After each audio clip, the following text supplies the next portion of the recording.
आसफ़ा बेगम TV lounge में बैठी हुई थी। एकदम से शायान सामने आकर खड़ा हो गया।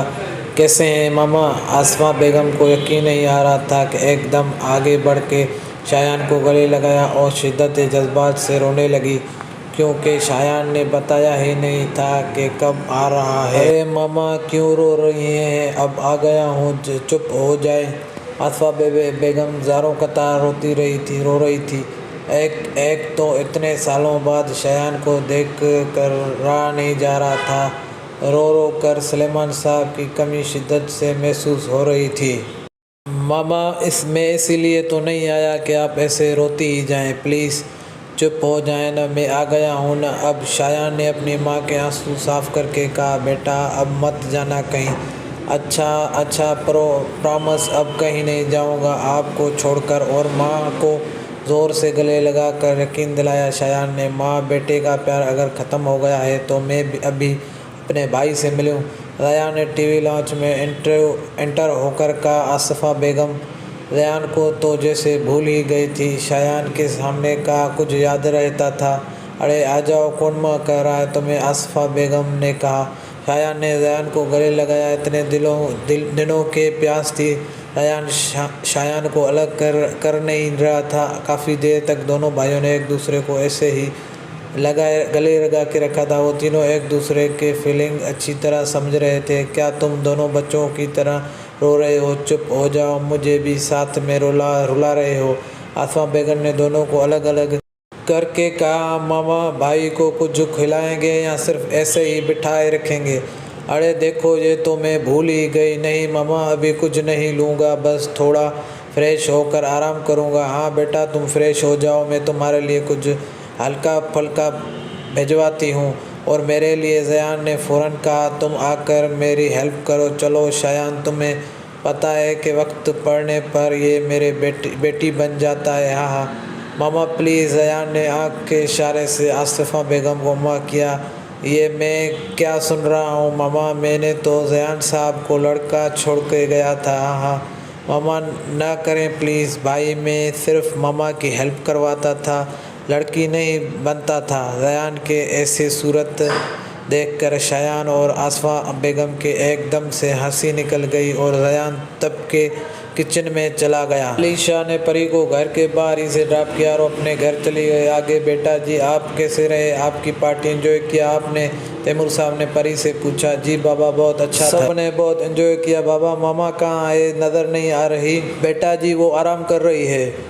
अच्छा बाबा, बेटा जी मैंने आपकी जॉब की बात की थी, उनके पास आने वाले हैं। बाहर से आपका इंटरव्यू वहीं लेंगे। उनको अपने लिए अपार्टमेंट करने हैं। आपको अपने हाशिम अंकल को तो जानती हैं ना, तो उन्हें से ज़िक्र किया था मैंने। तो हाशिम ने कहा है कि वो आपको 1-2 दिन में इंटरव्यू के लिए बुला लेंगे, तो रेडी रहना है आपको। तैमूर साहब ने परी को कहा। अच्छा बाबा, कौन सा ऑफिस है? नाम क्या है ऑफिस का? परी ने जहन में आया हुआ सवाल पूछा। अफरीदी इंडस्ट्री है, आपने नाम सुना होगा बेटा। हाशिम को एक दोस्त होता था सुलेमान, मैं भी मिला हूँ सलमान से 1-2 बार।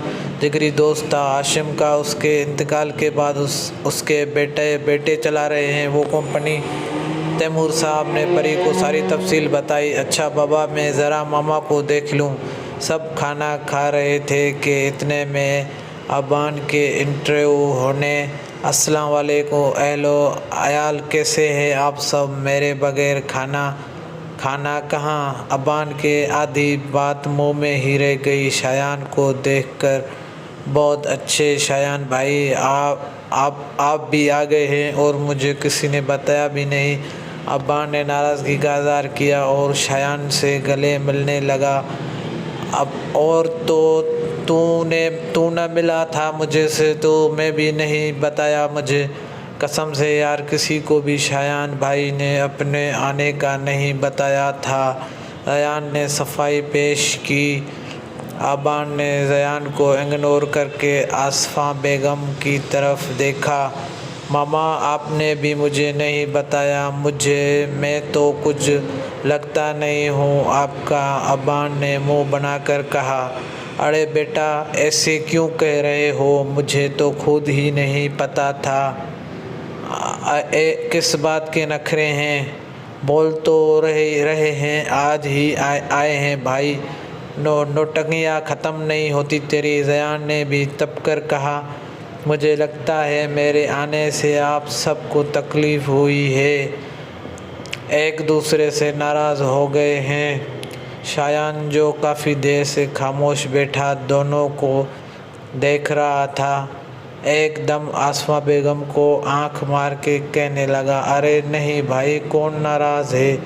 कोई भी तो नहीं है। अरे मामा, आपको खाना निकालना, मुझे तो बड़ी भूख लग रही है। अब्बान ने और ज़यान दोनों ने कहा। अब्बान ज़बान के मामा को अपने मामा समझता था। आसमा बेगम भी अब्बान को बेटों की तरह चाहती थी। कभी अब्बान और कभी ज़यान में फ़र्क नहीं समझा। खाना खाने के बाद चाय का दौर चला तो शायान ने अब्बान से कहा, और अब्बान, क्या हो रहा है आजकल? क्या कर रहे हो? कुछ खास नहीं भाई, बस पापा का बिजनेस देख रहा हूँ।